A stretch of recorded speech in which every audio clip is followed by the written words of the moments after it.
Ini merupakan gambar dari struktur epidermis. Epidermis memiliki 5 lapisan. Yang pertama ada lapisan stratum corneum atau lapisan tanduk, merupakan lapisan yang paling dekat dengan permukaan, yaitu lapisan bagian atas dari epidermis. Terdiri atas beberapa lapis sel gepeng yang mati, tidak berinti, dan protoplasmanya telah berubah menjadi keratin atau zat tanduk. Terdiri dari 15 sampai 30 lapisan sel keratin. Kemudian yang kedua ada stratum lucidum. Terdiri dari keratinosit squamous yang sangat padat dan berhimpitan.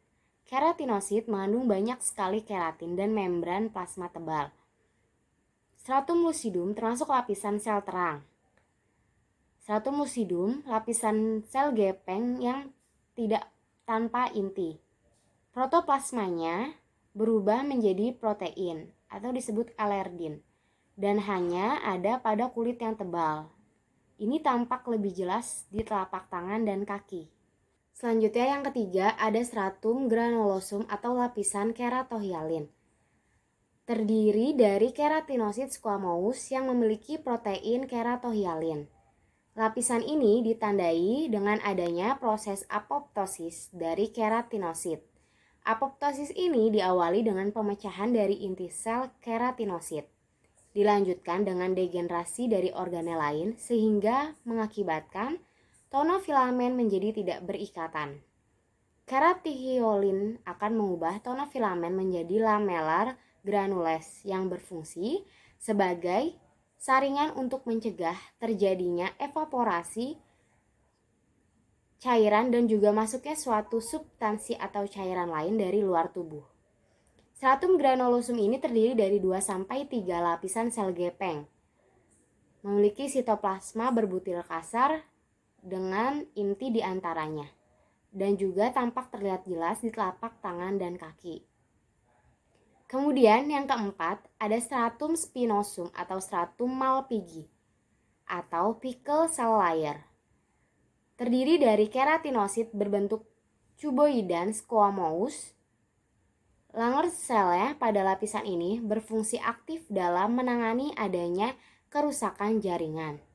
Sel keratinosit pada lapisan ini terikat sangat kuat dengan tonofilamen pada desmosom, sehingga memberikan struktur seperti duri-duri yang berfungsi mencegah abrasi serta menjaga fleksibilitas pada kulit. Stratum spinosum ini terdiri dari 5 sampai 8 lapisan dengan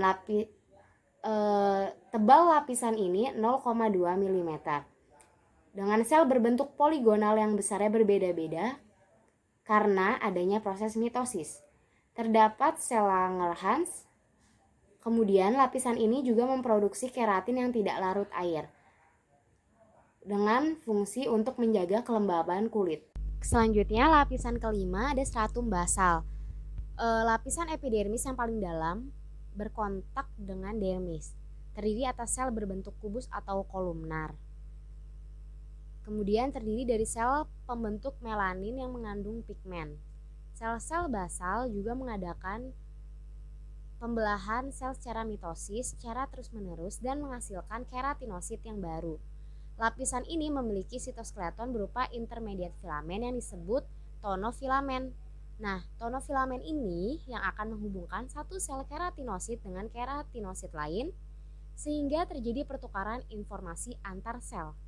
Tonofilamen ini juga akan menyusun hemidesmosom yang menghubungkan antara lapisan dasar stratum basal dengan lapisan dermis. Selain itu, juga terdapat Merkel cell pada stratum basal yang berkaitan dengan Merkel disc pada lapisan dermis sebagai respon impuls saraf berupa sentuhan. Yang B ini adalah gambar letak pigmen melanin pada keratinosit.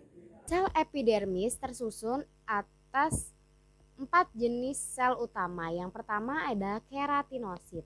Keratinosit merupakan sel epitel yang mengandung protein fiber keratin dan terdapat dalam jumlah yang paling banyak pada lapisan epidermis.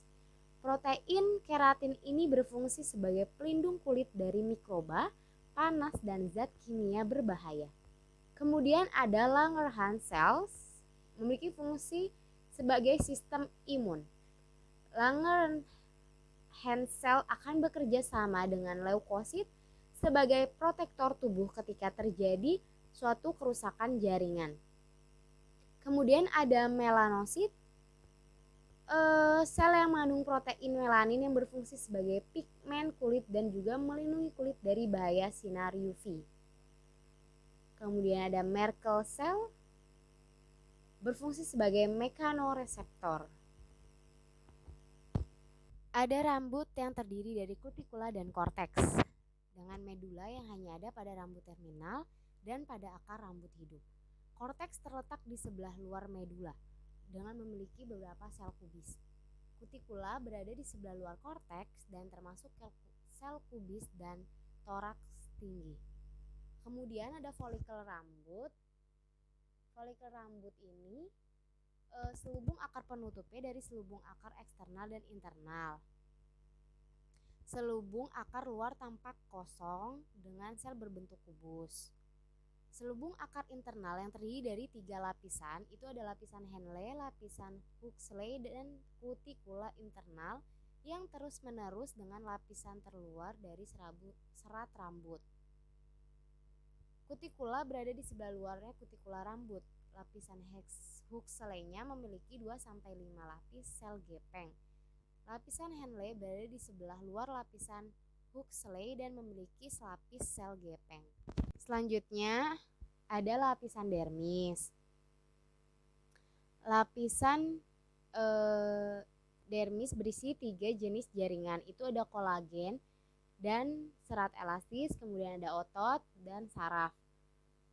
Dermis mendapatkan suplai darah dan saraf.